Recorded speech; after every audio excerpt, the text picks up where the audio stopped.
Okay. All right. Well, welcome everyone. And I'm excited to share Sugar Jaws with you today.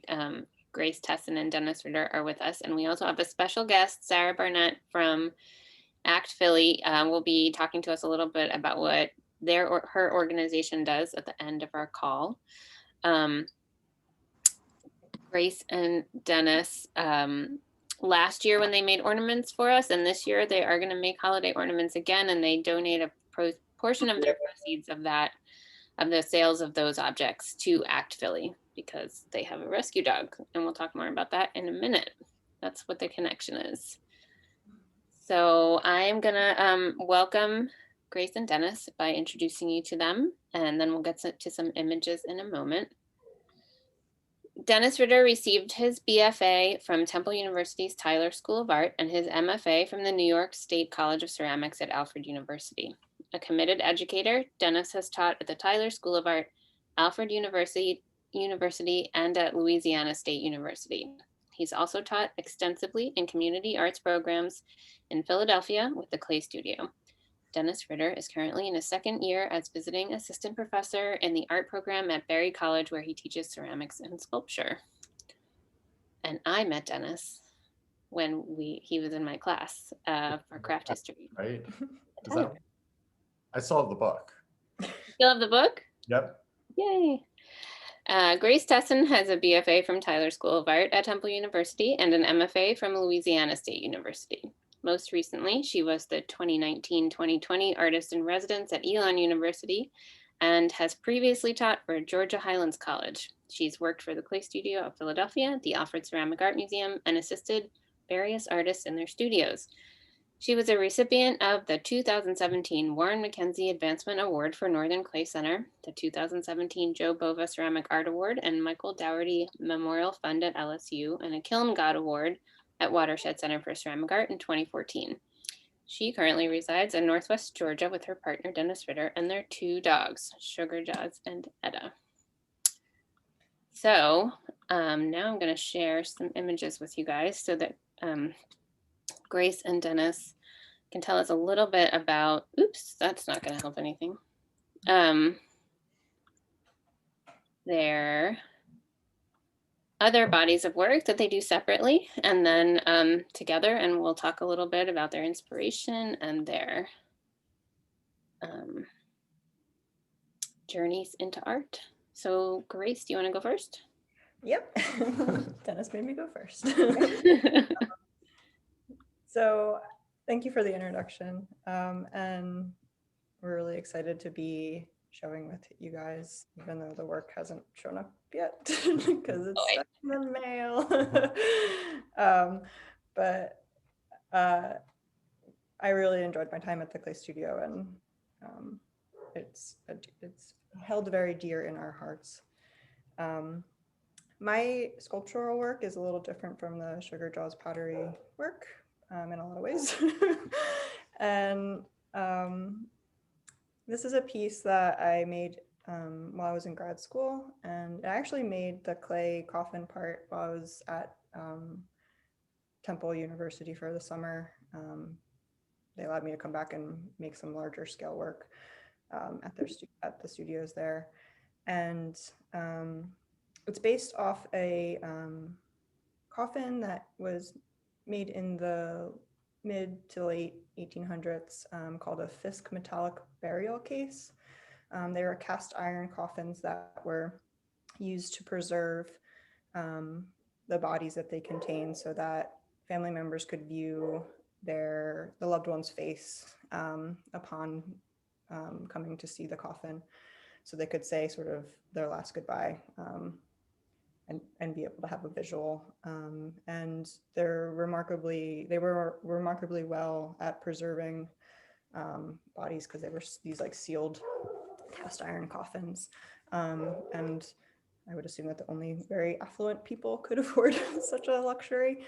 But I was really fascinated by that sort of idea of this like very cherished object, like this very like important object being used sort of and crafted so beautifully to like view someone who is deceased. And And also sort of I lost my grandmother while I was in grad school, and just thinking about what her funeral process was. And so I made this coffin, and I had a set of my grandmother's dentures that were sort of, my dad had been holding on to them and couldn't throw them away. And I said, can I just have those? Because they're just like a very strange object of a loved one. And he let me have them. So I made this coffin to serve as sort of like this, almost like a reliquary to my grandmother, and sort of give her this to kind of change my memory of like a burial for her, or funeral for her. Those hydrangeas are from her garden. And this is life size, so it's about 5.5 feet long. And could you go to the next slide? And then this is also another piece that was from my time at LSU. It was in my thesis show. I was also looking at a lot of, I look at a lot of things from like the Victorian era, and mourning objects are something that really fascinate me, and hair wreaths were one of those just really intricate, beautiful objects that sort of captivated me. So I wanted to try my hand at making hair wreaths, hair flowers. And I had been saving my hair for a while. Like I'd grow my hair out pretty long and cut it short. And so I had sort of like these ponytails of hair that I could use. So I made 3 of these wreaths. This was one that was hair cut from 2015. And I wove it into these flowers. And the reason I was doing this was sort of to, I see sort of cutting my hair, like growing it out and cutting it as sort of like this, like almost like a cycle, like like starting anew, getting rid of the old and starting new. And I usually cut my hair at a time in my life when I just feel like I need a change. And so by making these wreaths, it was sort of a way for me to sort of like freeze a part of myself in that time period. So depending on like when I cut my hair or my age, or even where I'm living, the hair material has changed. So if I cut my hair, when I like here in 2015, I was living in Louisiana. I was getting probably a lot more sunlight than other places. So my hair might be more like, it usually gets a little reddish more in the summertime. And also I forget what it's called, but there's like some kind of protein in our hair that we can trace locations through. So there's like science that it's able to tell like where a person has lived, like a location based on the proteins in their hair. So I'd like to think that like this hair is a record of sort of the journey of where my body has been. And we can go to the next slide. This is some more recent work that I've been working on. I've been sort of looking into more of like human remains and just sort of like phenomenon that captivate me, and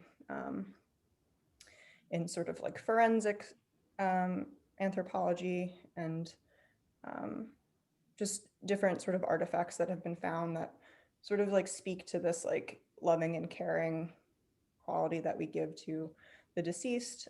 This was based off of a skull that was found in the Middle East that had this like really beautiful ceramic flower crown on a child's skull. So and porcelain has this like really beautiful quality to almost look like bone when it's fired. So I've been using a lot of porcelain and making a lot of different like bone studies. And this was one of this like this skull that was found.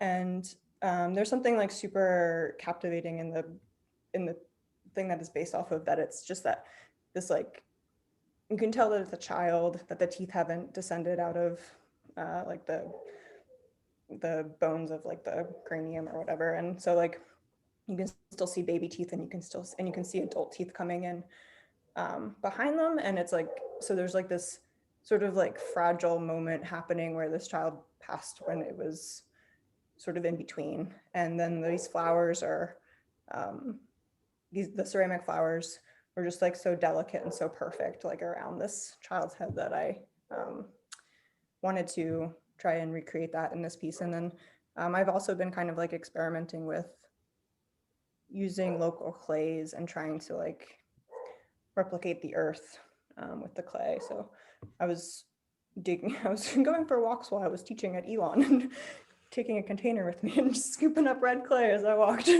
while I was making these. So again, sort of just like trying to figure out like place and memory and sort of where our lives like record, like where in like these moments and these materials that our lives are being recorded.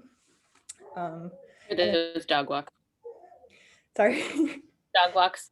Yeah, well, I didn't, when I was in North Carolina, I was dogless. So I was taking a lot of solo walks. Dennis had Sugar Jaws and we hadn't adopted Edda yet. But I was actually volunteering at the local shelter and going for a lot of walks with dogs there. You're taking dog walks. Yeah, so they were happening, just not with my dog. Ready for the next? Yeah, if you could go to the next slide. And then this is sort of just another sort of avenue that I've been going down, is making these wreaths out of ceramic. They're like these ceramic wreaths that we went to France a couple years ago, and we spent multiple days going to the cemeteries. And there's so many of these like ceramic wreaths atop the graves that I've been making. I've been making sort of my own versions of them. Different flowers have whole different meanings. So, and I think there's like a whole language of flowers. It's like sort of like this Victorian kind of era thing where you give a certain flower for different reasons. And just also thinking about what were sort of the flowers that are important to me, like that I associate with different things. I always think of my mother, and I think of peonies, or I think of hydrangeas, and I think of my grandparents. And I know those have different, then I'm sure they have different meanings for other people too. But so I made a series of these sort of like graphite black wreaths. And then I think that was it for my images. I think we're on the Yeah. market. Okay. Thanks, Grace. I was just thinking about with your skull using bone china. Yeah, the just like, yeah, porcelain just being like it's such like there is like, yeah, like having bone ash in your porcelain and things like that, but there actually is, yeah, like parts of bodies and clay bodies. Like it's kind of interesting, or something body. Well, thanks for sharing. We'll come back with some questions after Dennis. Okay, so I guess when I think about my practice and like what I'm making, you'll see the images like that I'm going to show like really change as far as like the format and the color schemes and things like that.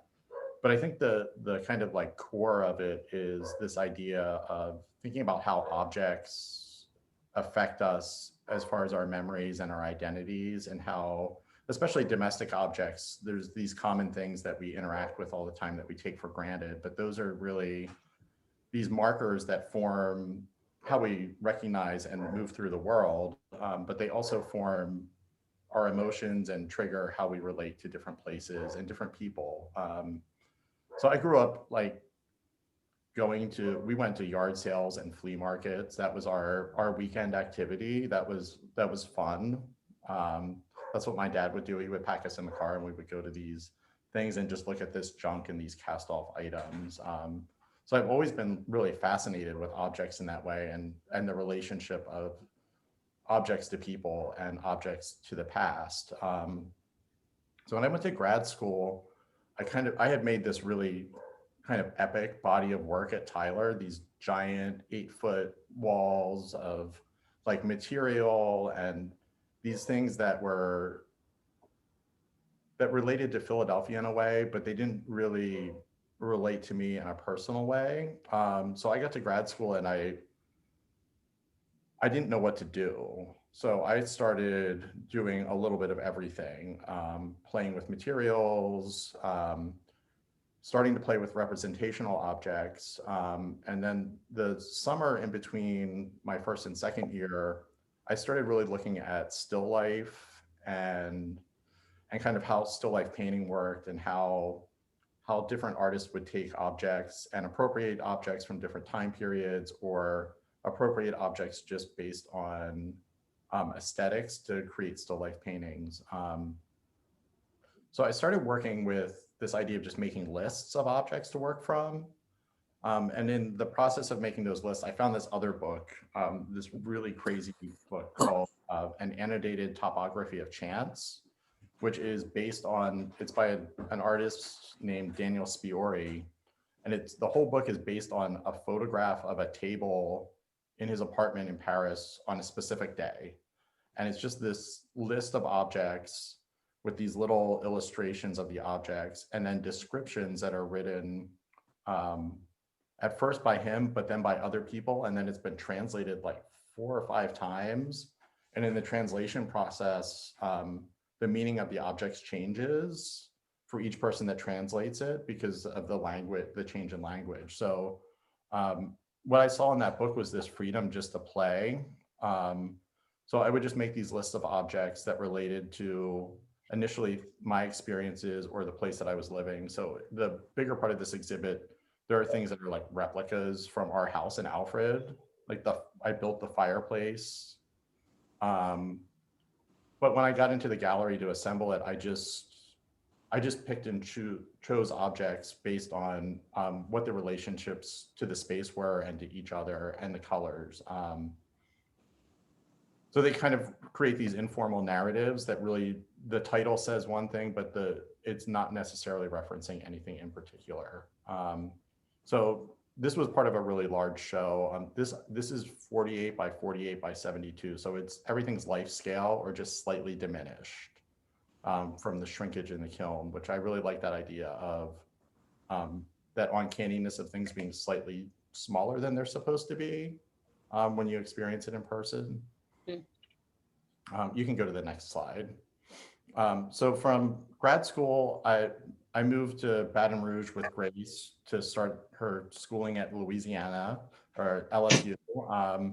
And I was awarded a fellowship to go to the Vermont Studio Center. And I spent 6 weeks in Vermont.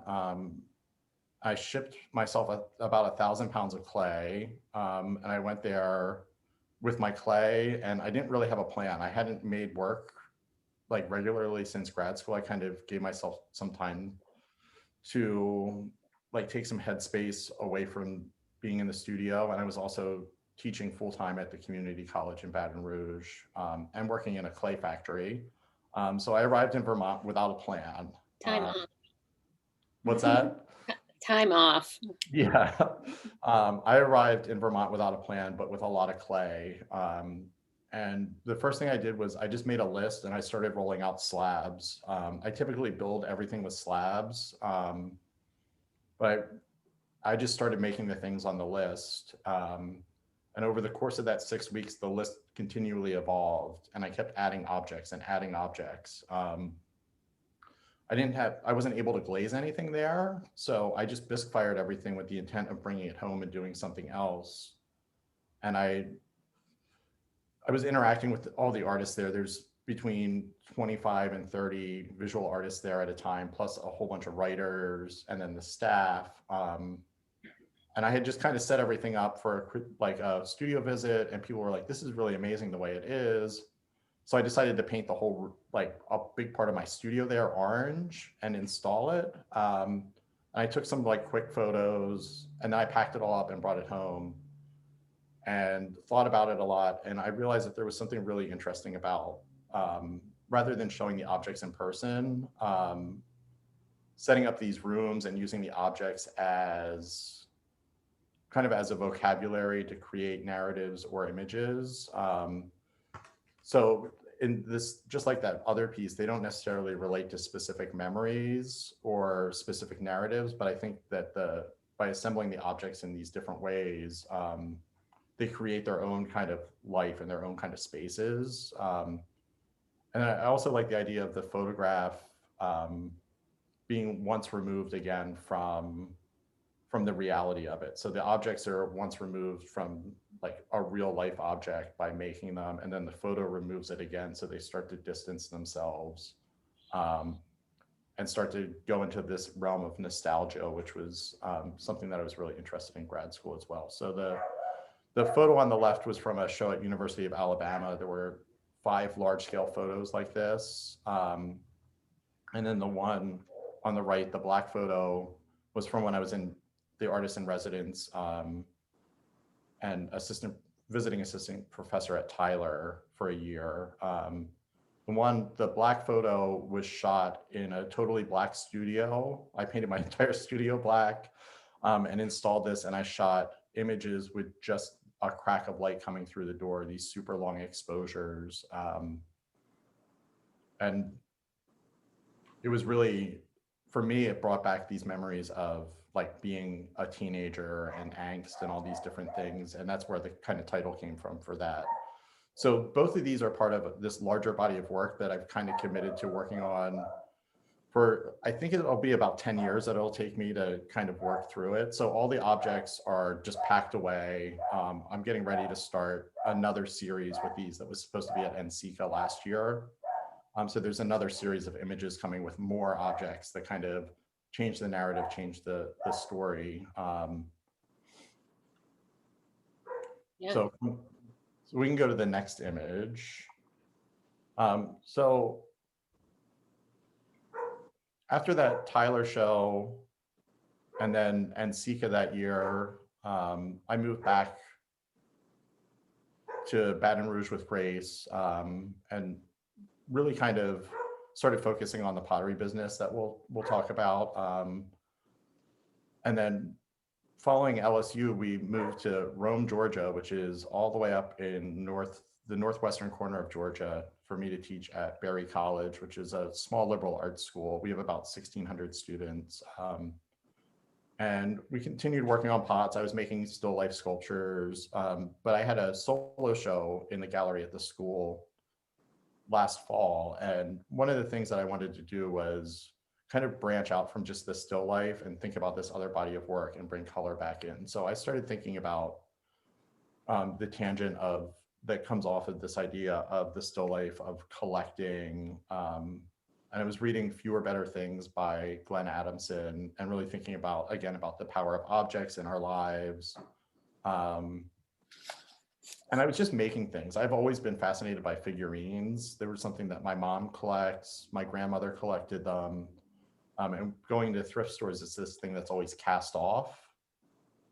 I was thinking about like the second life for these. So I had done this in grad school. I was dipping them in slip and glazing them and kind of taking this thing that's been cast off probably from somebody that's passed away and giving it another life and another kind of layer of meaning. So this was it was a really fun project. It was very like the act of making the work was very just material driven, which was something that I've always enjoyed. So it was kind of a step away from the other work. But I really like the idea of collecting and the idea of how you can kind of take this collection that somebody else had and appropriate it and change it, and how it changes in somebody else's eyes. We have a bunch of collections in our house. Grace collects a lot of things. And then I have cabinet making tools from my great uncle that are just in a box. Eventually they'll probably make it into an art piece, but I've always kind of been interested in that idea of like how we preserve things and collect things. I guess we can go to the next image. So this is actually a piece from that same show. So the show was titled Collect, Gather, and Assemble, with this idea that there are all these different ways of like remembering things through objects or collecting things. So the boombox for me references a lot of different things about um, how I experience the world and how I interact with objects. I remember as a child going to those flea markets. One thing that always fascinated me were the booths that were just full of old TVs and radios, and always thinking about what those meant to somebody, how those things, like a particular type of radio or appliance or thing, can take you to a very specific time. So I was just making these really intuitively. I would go onto Google and I'd be like, well, I want to make a really large boombox for them. And I would just look at tons and tons of them and just start building. So for me, this like intuitive way of building was a real nice release from those photos where I'm like trying to make more specific objects. And I like the idea that these are, again, they're kind of removed from the original source. So they take on that idea of memory or a distance from the original thing, in the same way that when we remember things or look at photos, it's what we perceive as happening in the past isn't necessarily what happened, or the whole story. Yeah. Well, I think that's a great place that you've like taken us through the journeys of both of your bodies of work, because there are certainly words that you're both saying and like thoughts that to me relate directly to what you're doing in Sugar Jaws Pottery. Although it's, you know, on the surface, I'll say, or at first glance, they're very kind of joyful and pretty and cute. But once you see the bodies of work that you two both work on, you start to see the memory and references to Victorian flower language and you know, in terms of still life, the references to nostalgia and the decay of human life. So I mean, it looks like it's all flowers and pretty and cute animals. There's a lot there. Yeah, I think actually this platter was those flowers were from, I was looking at The Language of Flowers, which was a book that was written, I forget when, and they had like this just beautiful like little decoration like on each page of flowers, and I think those actually came from, I was like referencing from there for this platter. Oh yeah, really? Okay. Well, it makes sense. So That's it's coming in. thinking, at least in your mind, and the fact that it was a direct resource from The Language of Flowers. It was written in the 19th century. So you two decided to collaborate and make pottery. So why don't you tell me a little bit about that, and I'll just show people your work here. Yeah. Well, like Grace kind of started the collaboration, so you can tell the story about how you started. Yeah, I think it was the first summer after I started grad school, and I think I was starting to delve into the body of work that was sort of dealing with death and mourning, and I had lost my grandmother, and then 6 months later lost my maternal grandfather. And I think that summer I was just like, I just need to like take a step back and like figure out what I really want to say with the sculptural work that I'm making, but I still wanted to be in the studio every day, and I just needed like a little space to sort of do something that was like in a way like kind of, it put my mind somewhere else. And I think I've always been like a huge animal lover, and I think it's like I am totally like geek out on animal facts and things, and so it gave me a chance to like kind of like, I'm gonna look at pictures of like ponies today. Like I'm not gonna think about all these other things that I was needed to think about. And I also really love flowers, and I like the Victorian kind of like prints and things of flowers. And then I also just and vintage fabrics. So I started just making these terracotta cups. I guess, well, I guess it was Kunstix earthenware, so it's been the same since the beginning. And I just went into the classroom at LSU, like I wasn't even in my studio, and I just like took over the whole classroom and just made like all these slab mugs. I started slipping them and drawing on them. And my professor came in, Mikey Walsh, and she was like, "What are you doing?" Because I just had not made pots like in that studio really. And I was just like, "Oh, I don't know, I'm just like messing around." And she was like, "Don't stop." She was like, "Keep going." And like throughout the rest of my time at grad school, she was like, "Where are the pots? I want to see the pots too." Like she wouldn't let me stop making them, it was kind of nice. I think like sometimes you go to grad school and it's like it sort of feels like you need to be like have your head on like perfectly straight and be like, you know, plowing straight ahead towards your goal and of making like this work that, you know, you pour everything you have into it. And it was nice to be told that like you can be in the studio and be doing something else. You don't have to be like steamrolling towards your thesis nonstop. Like you can do these other things and it's okay. And it's fulfilling and helping you in another way. So when I did have to actually start steamrolling full force ahead on my thesis, I couldn't make the pots anymore, and people kept asking for them. So, and Dennis had come back from Tyler, and I think it was actually the summer we were still at. I came to Philly with you to spend the summer in Philadelphia instead of the insane heat of Louisiana, and I was making that coffin and we were making pots. Yeah, together. I had just finished that really large photograph, the Black 1995, and I was teaching full time for the first time, and I had really, because I was in Philly by myself, I just lived in the studio. Jessica Brandel was at Tyler at the same time as I was, and literally our studios were across from each other, and I think we were both there like all the time. The students were always there, so there was this community. So I just worked and worked and worked. I made lots of work that I never finished. I made work that I packed up and brought back.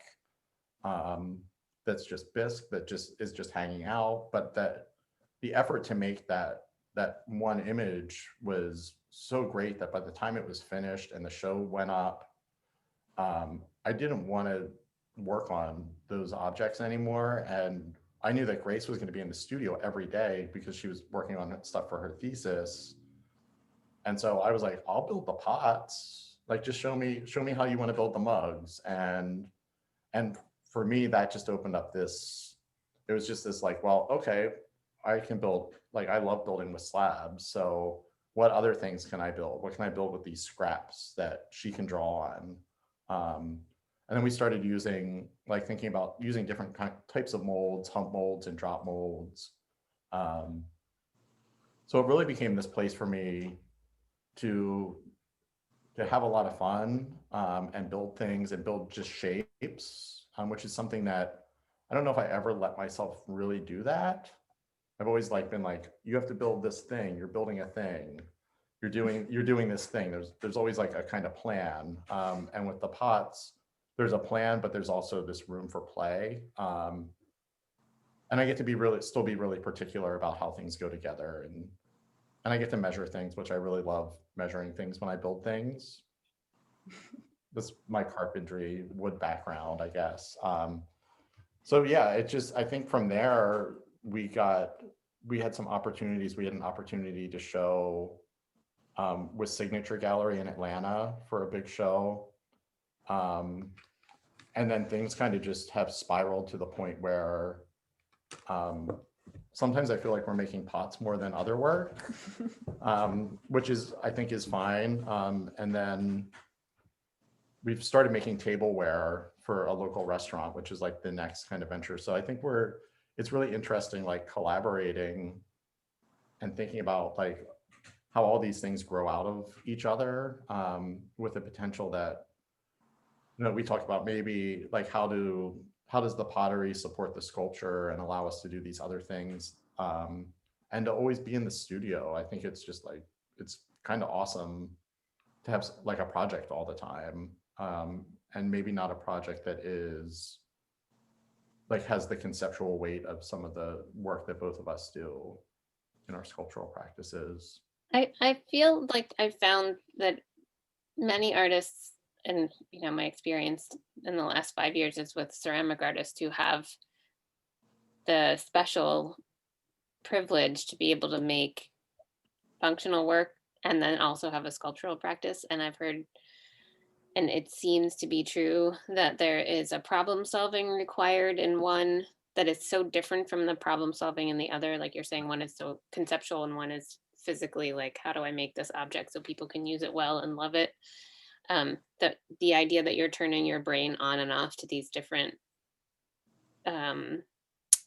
primary concerns actually allows those secondary concerns for the pottery, for instance, to then get kind of buzzing with energy so that you can use them more effectively in your sculptural work, like allowing yourself to do one and then the other is productive. Yeah, I think it's definitely like loosened up my sculptural practice in some ways, and also I think I'm a way better like builder of things because of making the pottery. Because sometimes I'm making like more than Grace can physically draw on. Like it's just like a factory. Yeah, and I think also like us having like the two of us working on it, it means that like one person doesn't have to be like fully invested into it all the time. So like there are days when like I've had a couple, like I had a show at in North Carolina that's up right now, and there was a point where like I was like, I can't come and glaze these things. Like you need to figure this out. Or like he's got a super heavy teaching week, and it's like I will sand all those. Like I'll be the one who stays up late. So it's kind of nice being able to split the work, and just we know we can depend on each other. Whereas I think like sometimes when you're on your own, it's like overwhelming when you're trying to do like juggle a whole bunch of different things, and then it's being able to sort of be like, today's your day to Some of the parts is greater than the whole. Yeah. Is that the way you say that? Yeah, you guys are, if you were separately doing this, you wouldn't have as much output, but you're able to allocate the work when it needs to be allocated. It's pretty great. I love to hear about this stuff. It's nice to think about, when you're at home using the mug, it's like nice to think that you two were collaborating on it and thinking about those things together. I was thinking specifically about what Dennis said about his work, that objects are sort of markers of ourselves, or that the objects that you think about in your memory. And what I thought when you said that was, well, our animals kind of do that for us too. They represent us in a way. So can you talk a little bit? I mean, I know you said, Grace, that you love animals, and I think both of you do, but in terms of choosing the animals that you put on there, or thinking about how you want people to interact with the object, and what does putting an animal onto the object do for that interaction to the user? Yeah, I think people just connect to animals in a way that maybe not they might not to other things. I think for the work that's come into the clay studio, I sort of just chose all North American animals, just because I think like sometimes the diversity of the animal life in this country is kind of like fascinating, and that there's animals that I don't even know that could be living like right here. And so it's sort of like a nice way for me to like be able to explore those things, but also that I think a couple of years ago was the first time we saw like a pronghorn antelope. Yeah. And we were both like just like driving around the prairie, just being like, what are these things? Like we're in like a whole nother world, but it's really like not that far. And I'd hope that like other people, when they see if they have seen a moose, like we saw a moose before. Yeah. That it takes them back to that place and that time that they might have been there, or maybe creates enough of curiosity to, try and figure out where they could see such a thing. And I think, I think we like sort of identify with certain animals. And also I just think, like, I mean, we get a lot of commissions for people asking for dog and cat mugs, which is nice. It's like fun to do people's pets. But I think it's like sort of also like that, having an object that's more permanent and can be sort of like something that you remember, something like a creature by. Well, and I think they're also just, memory coming back. It's a memory container, which is something that Grace likes to make a lot. yeah, and I think they're just like, they're fun objects. And I think like just in the world today, like, pulling a mug out that has something that you identify with and bright colors on it, really go, like, I know I have like mugs that I use in rotation and they make me feel really good every morning. Yeah. And like this one, the animal's making eye contact with you, which I think is very, and this is like, what are you doing? And it's just the composition. You've really successfully, I think, used the shape of the object with the placement of the animal and the flowers behind it. And then even the handle is sort of almost a humorous little tail, which is great. So that's awesome. We don't have too much more time left, so I want to go through and we'll come back for some final thoughts with you guys, but I just wanted to introduce everyone to your dogs and then introduce everyone to Sarah and her animals, so we can talk about that, and then we'll come back to you. For anyone who has questions for Grace and Dennis, please put them in the chat and we'll come back and have some final comments. But do you want to tell us about your doggies? Yeah, so that's Sugar Jaws, the brown guy. This tucked paws. We think he's a Shar-Pei lab beagle mix kind of thing, because he howls, but he has like a really soft kind of retriever mouth, and then he's definitely Shar-Pei because he's got a real bad attitude sometimes. And he likes going in the water. Yeah, he does like water. So we call him a Sharp Eagle door. And he we love him very much. He's a special guy, and he's changed a lot over today's actually our 5-year anniversary with him. Oh, wow, that's special. Yeah, so we need to make him some Yeah, we gotta eggs make or him something. a special dinner tonight. And so he was from Louisiana, and he absolutely hated Louisiana. He's so much happier in moving north. I think the weather and he had terrible allergies, and but I think right now he's at his happiest. We adopted Etta, the black and white dog, in June on Father's Day, which was cute. I didn't realize it was Father's Day. And Sugar Jaws has changed a whole lot. He's like a different dog now. I've never seen him play so much with any living creature. Like, he is so happy. He also picked out Etta. Yes, we didn't have a choice on him. So we knew that because of his circumstances before we got him, we knew like it wasn't going to be easy to find a dog that he might get along with really well all the time. So we took him to meet all the dogs that we were meeting. And there was he vetoed some real fast. Most of them he was like, no, thank you.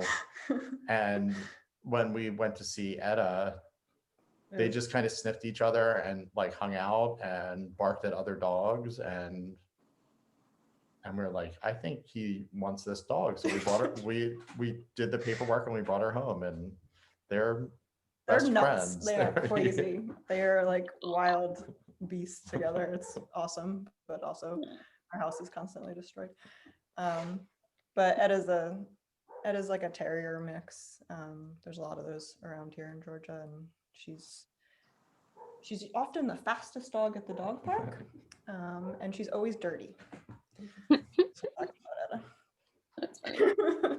Okay, so we went from objects that represent ourselves to dogs and animals that can reflect ourselves, or the best parts of ourselves. So now I'm going to introduce everyone to Sarah Barnett from Act Philly, and ask her to tell us a little bit about what ACT does and how we can all help the dogs here in Philadelphia, and animals, I should say, in Philadelphia who might need our help. Well, thank you. And thanks for having me on, and thanks for doing this. I've learned a lot so far, so it's been very beneficial for me. So yeah, I'm the Director of Development and Communications for ACT Philly. We're the City of Philadelphia has contracted with us. We're a nonprofit, and they've contracted with us to perform animal care control services, which sounds really boring. What it boils down to is we pick up stray animals, we provide adoption services, we provide foster, we have a foster program that we do. We were formed many years ago, and if you Google us, you will see that we've had a difficult past. We've had a lot of challenges. We've gone through a lot of different executive directors and such, but we really are this year, ironically during the pandemic, is really when, you know, we got a new director last year. Our board had almost full turnover, and the end result is really that the facility is turning into a much better place for animals. Our level of care that we're able to provide them is really improved. So what you're seeing here is pictures of this. Kind of shows just the range of services that we do and the range of work that we do. I mean, every day when I come in, I have no idea what I'm going to be faced with. Every day I come in with a plan of like, here's what I'm going to do today. And that almost never happens because, you know, it's an animal shelter, and we are open intake, which means that we take in animals. We don't really have the luxury of turning animals away. We do try to work with owners. So if someone comes to us with a pet, for example, and they're like, I can't afford them anymore, you know, it's too much right now. We see if there's services we can give them that would help relieve the burden a little bit to help them keep their pet. Because a lot of times people, you know, they're just hitting a hard spot, and they just need a helping hand for, you know, a short period of time. We operate a pet pantry that since COVID started has more than doubled the number of people served. We had a drive-through pet pantry the other day that served over 300 pets in one day, where the community is just, you know, really struggling right now with job loss and that impact. And so we have a lot of pet owners coming to us that they want to keep their pets. They just need a little bit of help. So part of our strategy is really to try to keep animals out of the shelter and with the people who love them already. So here's a little bit of the variety. You can see the little turtle that we get. We take in cats, we take in kittens, we take in dogs, we take in turtles, we take in iguanas, chickens. I've been here since May. We've had a pig, a goat, an alligator, numerous snakes. So we really do take in everything. And that's part of us being that service to the city and being here for all of Philadelphia. So when someone finds a stray snake and they bring it to us, we take in a stray snake. You know, it's a little bit of what we do. We take in about 18,000 animals a year. So we are the largest animal shelter that does open intake in this region. And that also means, unfortunately, we're often taking in the hardest animals. We're taking in the animals, you know, a lot of times people will go and they'll kind of shop, or they'll shelter shop, as I call it, where they'll if they find a cute little fluffy dog that's lost, they'll go to other shelters first because we're seen as the animal care and control. So they'll think, okay, well, I'm going to see if I can get a rescue to take this dog. And the rescue will often take the dog if it's a small, fluffy dog or a super friendly, goofy golden retriever. But if it's an animal that has behavioral issues, or the dog that I have in my office right now, he's very sweet. He's 8 years old, so he's an older pit bull mix. He does have signs of neurologic issues. We don't know what those issues are, but that's something that is going to require medical attention. So it's something that we definitely struggle with. We are one of the most underfunded shelters of our size in the country. So that's, when it comes to how to help, donations is always the first thing I'll tell people, is if you are in a position to financially donate, especially this year, COVID did impact the city of Philadelphia heavily, and we suffered budget cuts of 20% of our budget, which is nearly $900,000. So that we had to reduce our staff size and are really kind of struggling to keep, you know, to be able to provide the same level of service and improve that level of service with 20% less funding. But there are other ways too that you can help. I mean, it's even if you don't live in our area, just adopting from your local shelter, volunteering. We'll start to be taking in new volunteers soon. It's, you know, there's so many ways. Even if you want to just foster those little baby kittens that you see up there, we are constantly needing people who are willing to just take in kittens for a night or two until we can find them a longer term foster. If you don't have a dog and you are thinking of getting a dog, but you're not sure you want one permanently, you know, fostering a dog makes a huge difference.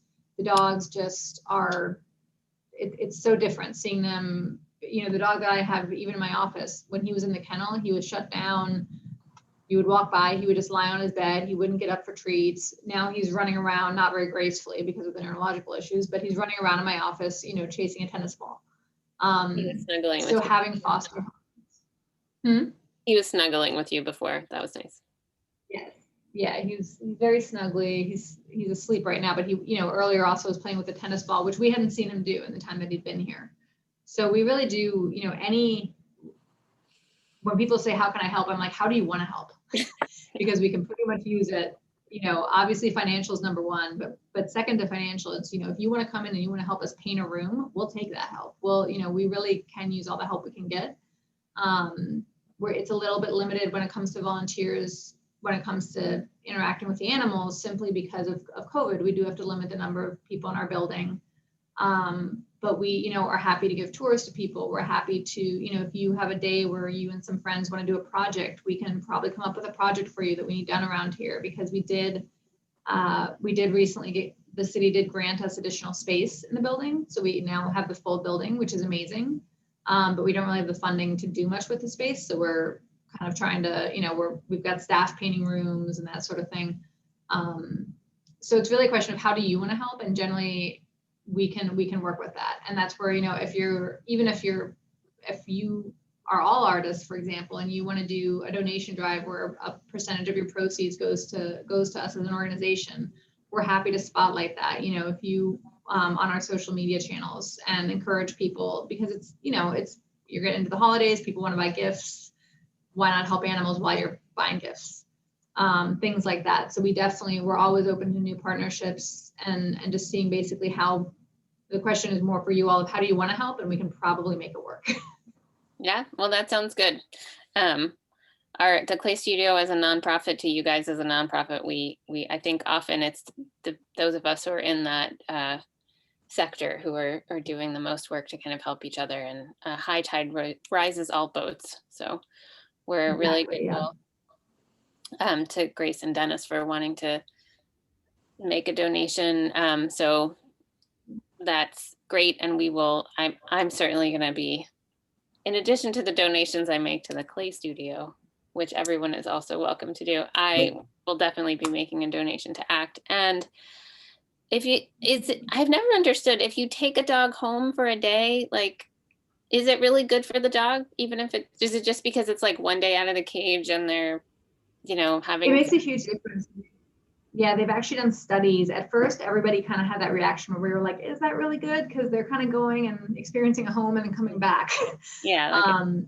But they did studies. They actually did studies on the cortisol levels. And what they found was that for most dogs, I mean, some dogs, yes, that will stress them out more than is worth it.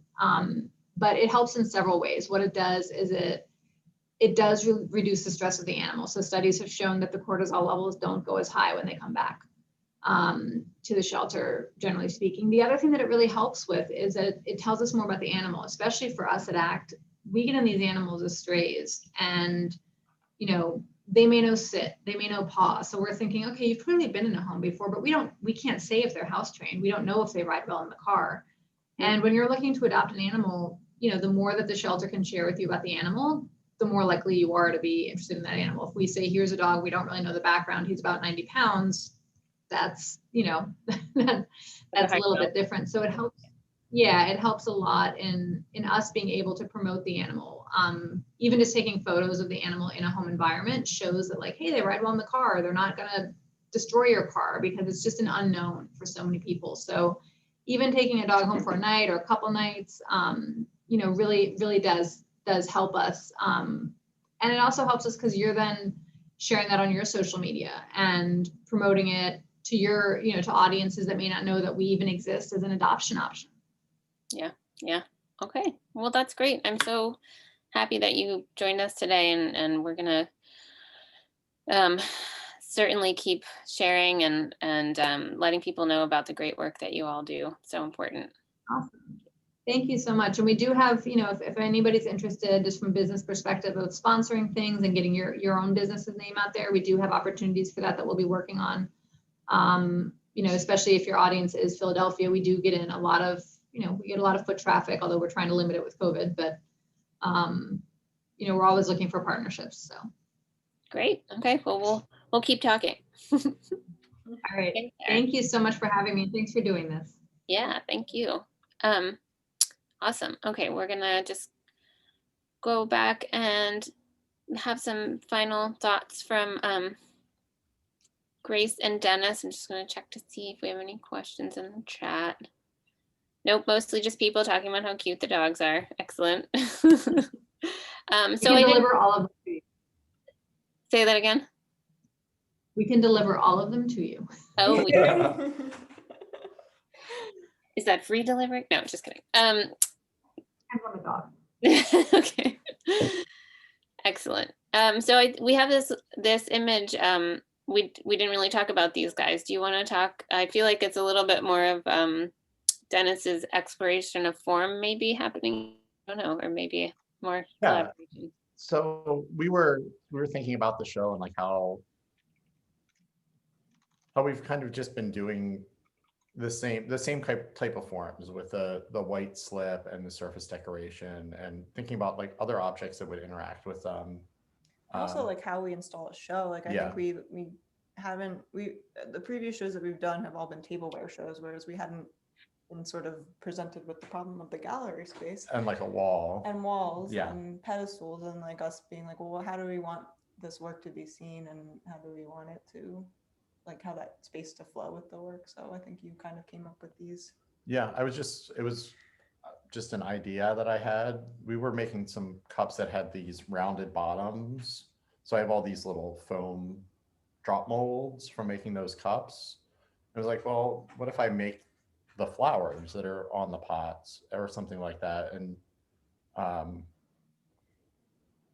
yeah, I just started playing with these. I threw some closed forms and cut them up, and it just became a place to play. And then the forms became more and more refined. And when the show's installed, when the work finally is released from the post office purgatory, these will interact with some of the plates on the wall. So there's a color scheme on the plates that kind of goes along with these. But I think these were just like I said earlier, we're kind of thinking about how things expand and how things change in this part of like both of our practices. And this was one of those tangents that, like, well, what if we start making these things that are more for like really just for flowers? They're really about holding flowers, and they're a different type of object. Yeah. Well, I think they're great. And I love that thinking about the show at the Clay Studio helped sort of push another kind of line of object making forward. It's always exciting when I hear that something about an exhibition is inspirational, or, you know, just motivating in a different way. So that's really exciting for me. And I noticed that these are safe from cats or dogs knocking them off your counter. Yes. Hope so. So, I mean, my cats like to knock my flower vases down, so I'm definitely excited about this in relation to animals. So that are safe from cats and dogs, safe for cat and dog houses. That'll be our last comment for today, unless you guys have anything else you wanted to share with us. I just wanted to say thanks to you and the Clay Studio. I know Grace talked about her time there, but it was formative for me. I mean, Jennifer Martin gave me the chance to be in the work exchange program there, and I was just a scruffy guy that didn't know where I was going, thinking about going back to school, and it really opened up a lot of doors as far as learning about who I was, but then also like how to run a studio and a program and be a professional, and just the amount of people that I met and networked with. And it's something that I know I hold it dear. You know, it's a big part of who I am. And when my students start thinking about like where they might want to go after they finish school, for me, it's always an option. Like, you should think about this place because it opens up so many doors that you might not even think about, you know, as far as an artist or getting into the administrative side of the arts or community outreach and all those different things. So I'm really grateful. Well, that's so nice, Dennis. Yeah, Jen Martin is pretty amazing. We're very lucky to have her as our leader and colleague. Yeah. Oh, and Raymond just said he remembers when you were a studio tech and you taught him what B-mix was,